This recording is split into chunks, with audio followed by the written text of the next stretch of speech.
বর্তমান স্কোয়াড থেকে বাদ পড়তে পারেন নাঈম শেখ এবং মেহেদী হাসান মিরাজ। তাদের জায়গায় ঢুকতে পারেন দুজন তারকা ক্রিকেটার। সাথে 15 জনের স্কোয়াডে থাকতে পারে বড় চমক। এশিয়া কাপের আগে পেস ইউনিট নিয়ে মধুর সমস্যায় টিম টাইগার্স। প্রশ্ন আছে মোহাম্মদ সাইফুদ্দিনকে নিয়ে। সব মিলিয়ে আগামী টি-20 এশিয়া কাপে কেমন হতে পারে টাইগারদের স্কোয়াড, সেটাই জানবো রিপোর্টে। আগামী সেপ্টেম্বরে মাঠে গড়ানোর কথা 2025 টি-20 এশিয়া কাপ। 8 দলের টুর্নামেন্টটি হবে সংযুক্ত আরব আমিরাতের মাটিতে। আসর সামনে রেখে প্রায় সবগুলো দল নিজেদের স্কোয়াড গোছাতে ব্যস্ত হয়ে পড়েছে। যেদিক থেকে পিছিয়ে নেই বাংলাদেশও। শ্রীলঙ্কা এবং পাকিস্তানের বিপক্ষে পরপর দুটি সিরিজ জিতে দারুণ আত্মবিশ্বাসী এখন টিম টাইগার্স। তবে বর্তমান স্কোয়াড থেকে আসতে পারে বেশ কিছু পরিবর্তন। দুর্দান্ত পারফর্ম করে টি-20 দলে ওপেনিং পজিশনে থিতু হয়ে গেছেন পারভেজ হোসেন ইমন এবং তানজিদ তামিম। দুজনকে ঘিরে বড় স্বপ্ন দেখছে লাল সবুজের ক্রিকেট প্রেমীরা। তবে তাদের ব্যাকআপ হিসেবে কে যাবেন এশিয়া কাপে, তা নিয়ে আছে বড় একটা প্রশ্ন। দীর্ঘ 38 মাস পর জাতীয় দলে ফিরেছিলেন নাঈম শেখ। ঘরোয়া লিগে দুর্দান্ত পারফরমেন্স করলেও ন্যাশনাল জার্সিতে 3 ম্যাচেই ব্যর্থ ছিলেন তিনি। তাই এশিয়া কাপের আগে বাদ পড়ার সংখ্যায় রয়েছেন বামহাতি এই ওপেনার। তার মতোই প্রশ্ন আছে ওয়ানডে কাপ্তান মেহেদী হাসান মিরাজকে নিয়েও।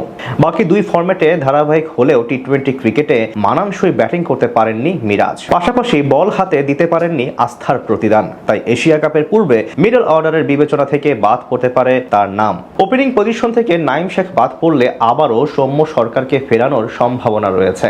গত গ্লোবাল সুপার লিগে মোটামুটি উজ্জ্বল ছিলেন এই ব্যাটার। 3 নম্বর পজিশনের জন্য থাকবেন অধিনায়ক লিটন কুমার দাস। প্রথমবারের মতো কোনো বহুজাতিক টুর্নামেন্টে বাংলাদেশ দলকে নেতৃত্ব দিবেন তিনি। এদিকে স্কোয়াড নির্বাচনের সবচেয়ে বড় সমস্যায় পড়তে পারে মিডল অর্ডার নিয়ে। বর্তমান স্কোয়াডে থাকা সদস্যদের মধ্যে একমাত্র তাওহিদ হৃদয় স্বীকৃত মিডল অর্ডার ব্যাটসম্যান। তাই আপাতত তার সঙ্গে নুরুল হাসান সোহান অথবা তরুণ মাহিদুল ইসলাম অঙ্কন হতে পারেন একমাত্র সঠিক সমাধান। গত বিপিএল ও ডিপিএল এ ব্যাট হাতে বেশ উজ্জ্বল ছিলেন এই দুজন। তাই মিরাজের জায়গায় 5 বা 6 নম্বরে তাদের দুজনের একজন ডাক পেতে পারেন এশিয়া কাপের স্কোয়াডে।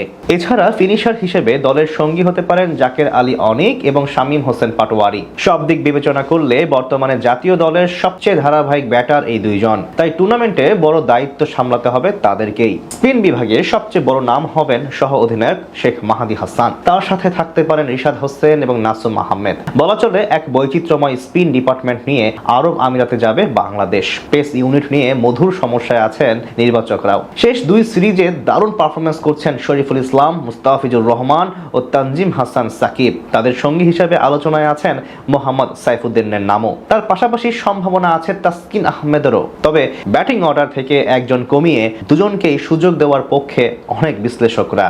শ্রীলঙ্কা এবং পাকিস্তানের বিপক্ষে পরপর দুটি সিরিজ জিতে দারুণ আত্মবিশ্বাসী এখন টিম টাইগার্স।